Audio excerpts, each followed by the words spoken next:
Okay, I want you to picture a scene. You walk into a building on a Sunday morning. Mm-hmm. The air conditioning is set to, I don't know, a crisp 70 degrees. The lighting is warm. It's inviting, maybe dimmed just enough. Right. The coffee in the lobby isn't just Folgers. Mm-hmm. We're talking single origin, artisan roasted, poured by a smiling volunteer. Yeah, the good stuff. The good stuff. Yeah. You grab a seat. It's cushioned, obviously, and the music starts. The sound mix is professional grade. The program runs like a Swiss watch. You look around, you see hundreds of people nodding, smiling, feeling safe. It looks like the definition of success. It feels like you've arrived, it's polished, it's comfortable. Exactly. It feels like everything is working. Mm. But here is the hook. And honestly, it's a bit of a gut punch right out of the gate. Okay. The source material we're deep diving into today argues that this scene, this whole picture of, stability and polish, might actually be a massive deception. Wow. That's a provocative idea to start with. We're looking at a text titled From Comfort to Calling, and it really functions as a manifesto, or maybe even a manual, for shifting the modern church from a state of passive maintenance to active mission. And the core argument is that what we often interpret as peace is actually inertia. Inertia disguised as peace. That phrase really stuck with me. It's like, just because the car is idling smoothly doesn't mean it's actually going anywhere. Exactly. So, welcome to the deep dive. Today we're unpacking this central conflict, comfort versus calling. And before we get into the weeds, I want to clarify something, because the source is pretty specific about this. We aren't saying comfort is evil, right? Yeah, not at all. Like, nobody's saying you have to sit on a bed of nails or wear a hair shirt to be spiritual. Not at all. The source is very clear that rest, Sabbath, fellowship, these are objectively good things. They're gifts. Okay. The problem arises when comfort becomes the primary goal. The argument here is that comfort becomes a spiritual trap, or even a form of, disobedience, when it replaces the mandate to go out into the world. So it's about priority. It's all about priority. When the preservation of the institution becomes more important than the mission of the institution, you've got a problem. It's the difference between a pit stop and a parking lot. A pit stop is comfortable for a minute, you refuel, you get fresh tires. But the whole point is to get back on the track. Right. If you just park there and start building a condo in the pit lane, you've missed the point of the race. That's a great analogy. And the source actually uses a different but equally powerful metaphor to describe this drift. It talks about the difference between a museum and a movement. Let's dig into that, the museum model. Yeah. Because when I think of a museum, I think of quiet, I think of reverence, but I also think of things that are, dead. Or at least things that are static. The text diagnoses the museum model as a place where faith is preserved under glass. It's admired. It's historically rich. We look back at what happened in the past with awe, but it doesn't move. It's not going anywhere. And usually there's a sign that says, do not touch. It's a spectator sport. You look, you appreciate, but you don't interact. Precisely. The source argues that many institutions drift toward becoming museums of faith without even realizing it. They display these specific symptoms of an inward-focused culture. Okay, like what? Well, the text lists things like program-centered ministry. Which means? It means the calendar is absolutely packed. If you looked at their schedule, you'd say, wow, they are busy. But if you look closely, 99% of those events are for the people already inside the building. It's activity, but it's internal activity. It's a cruise ship itinerary. Bingo at 4, buffet at 5, show at 7, all for the passengers. Right. And another symptom is budget security. I found this one fascinating.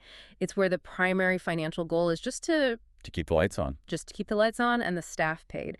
The source describes it as survival mode disguised as stewardship. We think we're being responsible by hoarding resources to ensure we survive next year, but we're actually starving the mission. And then there's cultural assimilation. Yes. This is the idea that we just want to blend in and be safe. We don't want to stand out or be weird. Right. The visual the author uses here is striking. A sanctuary filled with people nodding to a sermon, feeling spiritually fed, while the world outside remains completely unreached. The source calls this being missionally blind. That's the paradox, isn't it? You can be thriving socially and emotionally on the inside, great community, great friends, the potlucks are fantastic, while being tragically ineffectual externally. It's internal health and external death. Yeah. But here is my question. Why does this happen? I mean, surely people don't wake up and say, let's become irrelevant today. Is it just laziness? It's deeper than laziness. It's actually sociology and psychology. The source touches on the inward drift. Okay. If you look at history, there's this pattern. You see it in the rise of medieval cathedrals or certain insular monastic orders. The focus naturally shifts from movement going out to monument building up. We start building the fortress to protect what we have. It's the castle mentality. Exactly. And psychologically, humans crave predictability. We are wired for safety. The source argues that institutionalization naturally prioritizes stability over risk. Think about it. When you start an organization, it's all risk. Our risk, yeah. But as it grows, you build systems to manage the risk, and eventually the systems become more important than the goal. And mission. Real mission. It is inherently risky, it's messy, it's unpredictable. So the natural current of any organization, church, nonprofit, business, is to drift towards safety. You have to intentionally swim upstream just to stay stationary, let alone move forward. Wow. If you stop swimming, you float toward the museum. That's a sobering thought. The default setting is museum. If you don't do anything, you don't stay in movement, you drift into a museum. So if that's the diagnosis, that we're all fighting this gravitational pull toward comfort, what is the cure? The source doesn't just complain, it offers a blueprint. And surprisingly, it goes back to a very specific ancient text, Acts 1.8. This is the structural backbone of the entire argument. But before we get to the geography of it, we have to talk about the DNA. Okay. The text brings up this Greek concept, apostolo. Apostolo. It sounds technical, but the source makes a big deal out of this word. What does it mean in this context? It literally means to send. And the argument is that the church doesn't just have a mission, its very nature is to be sent. It's what it is. It's what it is. Yeah. If it isn't being sent, it's not functioning as it was designed. It's like a car that never leaves the garage. It might have a Ferrari engine, leather seats, and a great sound system, but if it doesn't move, is it really doing what a car is supposed to do? Right. It's just expensive furniture at that point. Yeah. Very expensive couch with wheels. Exactly. So Acts 1.8. Most people who have been around this topic know the verse. You will be my witnesses in Jerusalem and in all Judea and Samaria and to the ends of the earth. I've heard this preached as a geography lesson 1,000 times. We all have. But the source claims it's more than a map. It's a strategy. It's a strategy of concentric circles of influence. Let's break those down because the source argues each one represents a different type of barrier we have to cross. It starts with Jerusalem. The home base. For the original hearers, that was their immediate city. For us, the source defines this as the local sphere. Right here, right now. Exactly. Obedience starts with your neighbors, your coworkers, your family. It's what they call the incarnational mission. Which essentially means being present, right? You can't skip the people right in front of you to go save the world. You can't. I think that's a common trap. It's easier to send money to a cause overseas than to talk to the guy in the cubicle next to you who's going through a divorce. 100%. You can't export what you don't have at home. If you aren't living it in Jerusalem, you have nothing to take to the ends of the earth. Okay, so after Jerusalem, you have Judea. The next ring out. Judea represents the regional sphere. These are nearby communities. They might be culturally similar, they speak your language, drive similar cars, shop at similar stores, but they're outside your immediate bubble. So it requires a little effort. A bit of effort, a bit of travel, expanding the reach. It's inconvenient, but it's not necessarily culture shock. Then we get to the tricky one, Samaria. This is where it gets fascinating. In the original context, Samaria wasn't just a place on a map. It was a cultural minefield. Oh, yeah. The Jews and the Samaritans had deep historical animosity. They did not get along. We're talking centuries of bad blood, theological disputes, racial tension. To put it mildly, Yeah. So when the source talks about the Samaria circle, it's talking about the uncomfortable zone. The comfort zone is over. It's over. This involves crossing social, ethnic, or class divides. It's engaging with the marginalized or the other. The text references the story of Philip and the Ethiopian eunuch as a prime example of this. It's not just about distance, it's about difference. That is a huge distinction. Yeah. It's easy to go to Judea, people who look like you and talk like you, but live 20 minutes away. Yep. It's a lot harder to go to Samaria, where you have to cross a cultural barrier. It forces you to confront your own biases. It forces you to get uncomfortable. Precisely. It demands humility. Yeah. You can't walk into Samaria acting like you own the place. You have to go as a servant. And that leads to the final circle, the ends of the earth. The global mandate. This is the ultimate stretch of faith into the unreached and the unknown. The text mentions historical figures like William Carey or Gladys Aylward, people who literally left everything behind. Right. The point isn't that everyone moves to a foreign country, but that the church's vision must extend to the horizon. If your vision stops at your city limits, it's too small. So we have these 4 circles. Yeah. But there's another concept the text pairs with this that I found really helpful in framing how we do this. The distinction between the gathered and the scattered. Yes. This is critical for understanding the movement model. The source argues that gathering what we do on weekends, the worship, the teaching, is valid. It's important. Okay, it's not bad. It's not bad, but it is meant to be preparation. The gathering is the locker room. The scattering is the game. That resonates. Imagine a football team that practices all week, gets in the locker room, the coach gives an amazing speech, everyone gets hyped up, Fired up. and then they just shower and go home. They forfeit the game. They forfeit the game. Mm-hmm. But they felt great in the locker room. Exactly. The text says if you gather without scattering, the system is broken. You become a reservoir that takes in water but never lets it out. Eventually, that water becomes stagnant. It breeds disease. It becomes toxic. Stagnant. That connects back to that idea of spiritual stagnation we talked about earlier. If you just intake, and never outburn, you get spiritually obese, not spiritually strong. That's it. Okay, so we have the theory, we have the diagnosis. But I want to see this in action. Because it's easy to say, go be a movement, but what does that actually look like? The source uses a specific case study that highlights the difference between hoarding resources and risking them. We need to talk about Antioch. The church in Antioch, described in Acts 13. This is the biblical model of a sending church. It's essentially the prototype for what the source is arguing for. Set the scene for us. What was happening there? Well, they were gathering. The text says they were worshiping and fasting. So they were in a posture of discernment. They weren't just running programs on autopilot. No.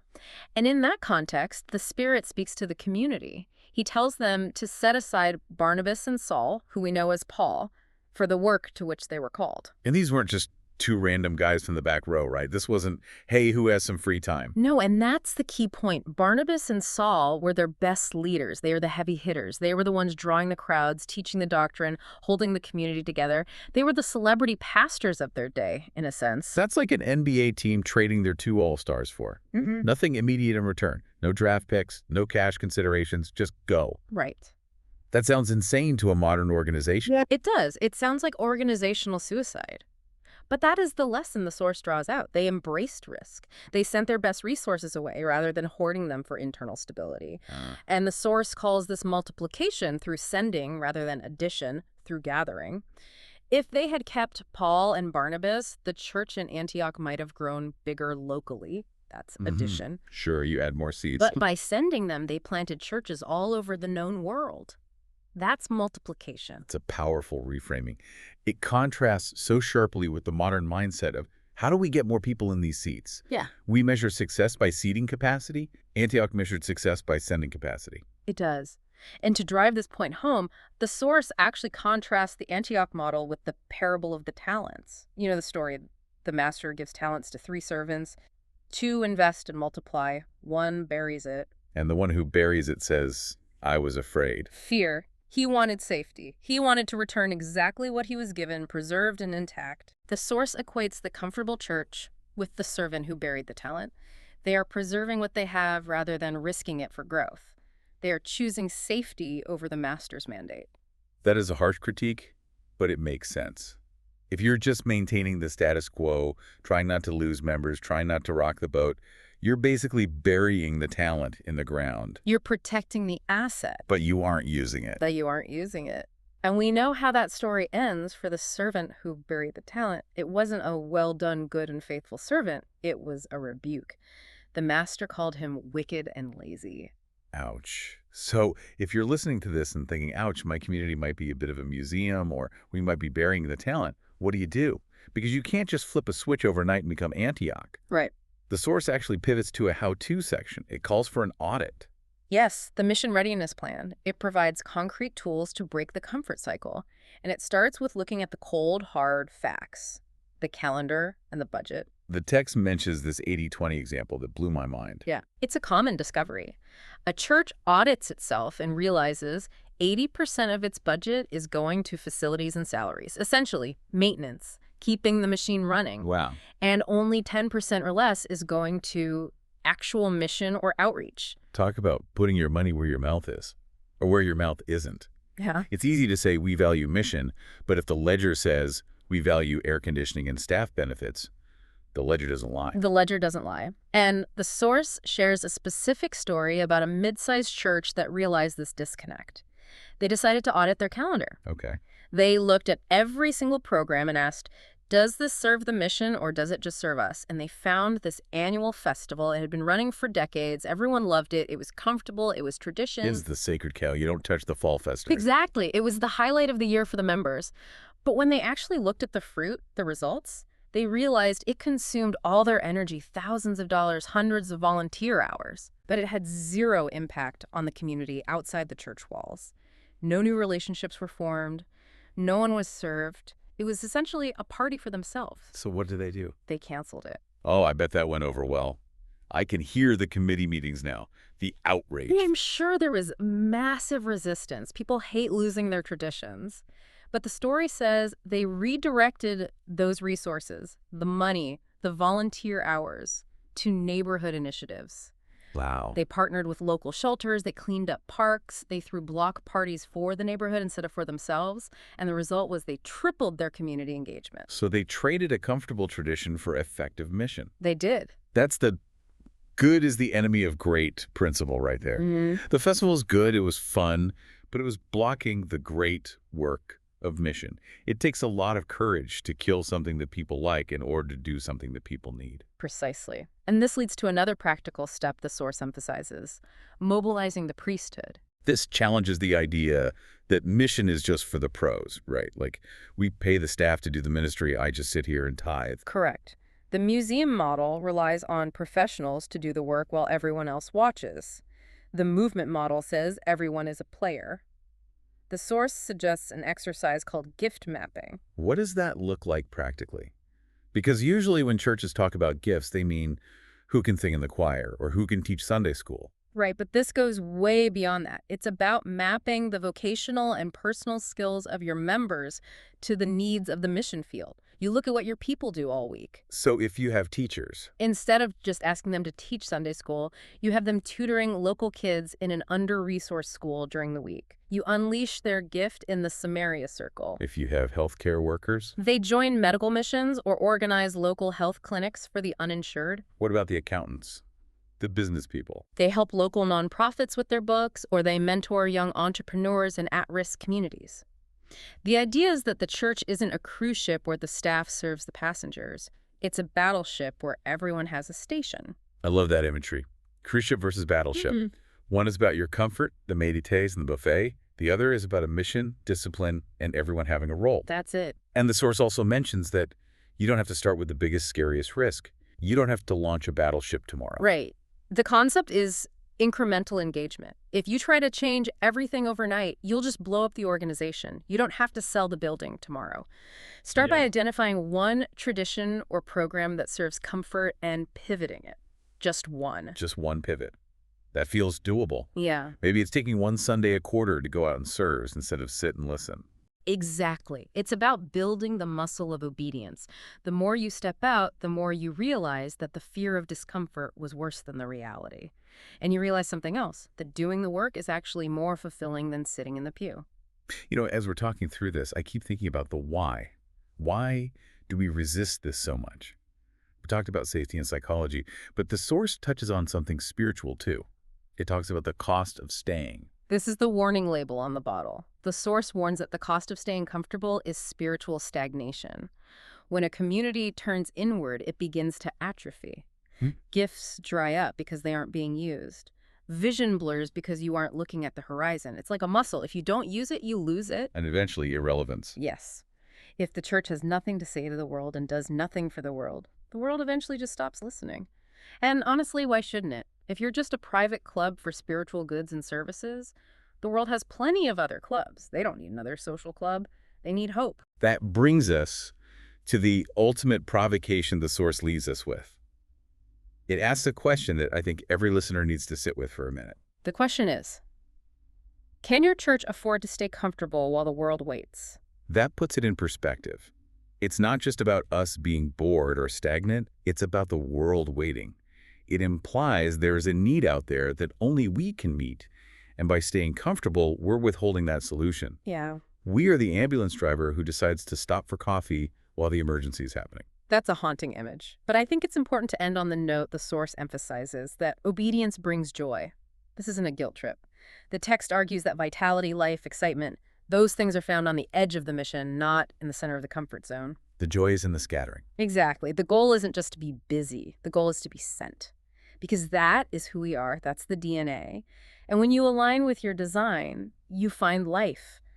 A bird is happiest when it flies, not when it sits in a cage, no matter how gold the cage is. So here's something to think about as you go about your week. We talked about the coffee, the cushioned seats, the polished programs. Next time you walk into that environment, whether it's a church, a nonprofit, or even your own team at work, ask yourself, is this a refueling station for the mission, or is this the destination? And if it feels like a destination, what is one small thing you can do to turn it back into a launch pad? A launch pad, I like that. Let's start building museums and start moving. Thanks for diving in with us today. Pleasure as always. We'll see you on the next deep dive.